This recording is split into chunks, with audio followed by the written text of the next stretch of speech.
বাংলাদেশ জাতীয়তাবাদী যুবদলের মিরপুর দারুস সালাম থানার ১০ নম্বর ওয়ার্ডের কর্মী সভা অনুষ্ঠিত হয়েছে। মঙ্গলবার দারুস সালাম থানার নতুন বাজার বেলতলী মাঠে দুপুরে এ সভা অনুষ্ঠিত হয়। এ সভায় সভাপতিত্ব করেন ঢাকা মহানগর উত্তরের যুবদলের যুগ্ম আহ্বায়ক মনিরুল ইসলাম মনির।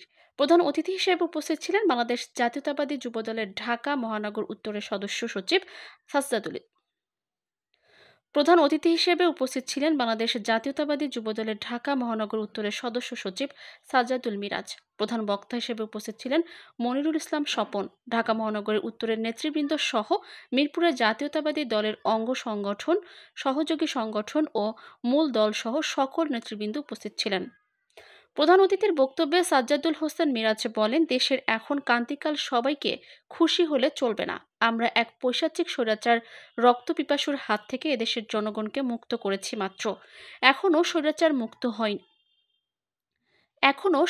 মুক্ত হয়নি। তাই সকল নেতাকর্মীকে সচেতন থাকতে হবে এবং সবাইকে ঐক্যবদ্ধ হয়ে কাজ করতে হবে। জাতীয়তাবাদী দলের ভারপ্রাপ্ত প্রেসিডেন্ট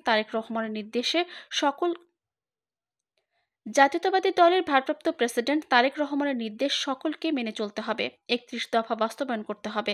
সকলে সাধারণ মানুষের ভালোবাসার পাত্র হতে হবে এবং মানুষকে ভালোবাসা দিয়ে নেতৃত্ব দিতে হবে।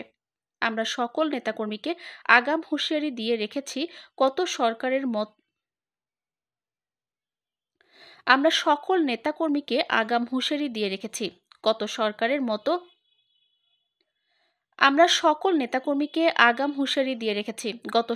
মতো আমরা হতে চাই না।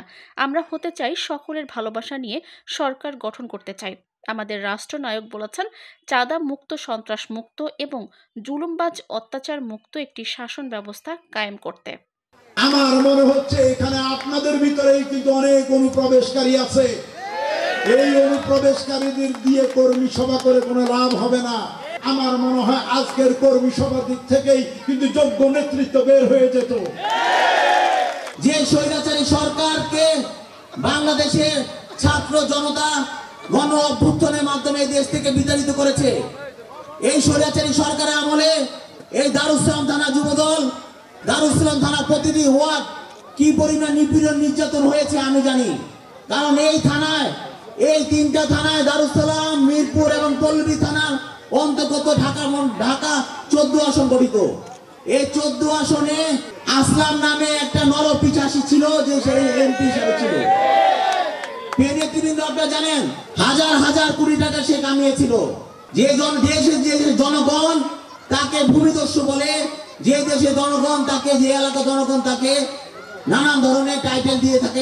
এই টাকা দিয়ে কি লাভ? আপনি কিন্তু সকালে নাস্তা দুপুরে করেন, দুপুরে লাঞ্চ করেন, রাতে খাওয়া কিন্তু ঠিক নাই।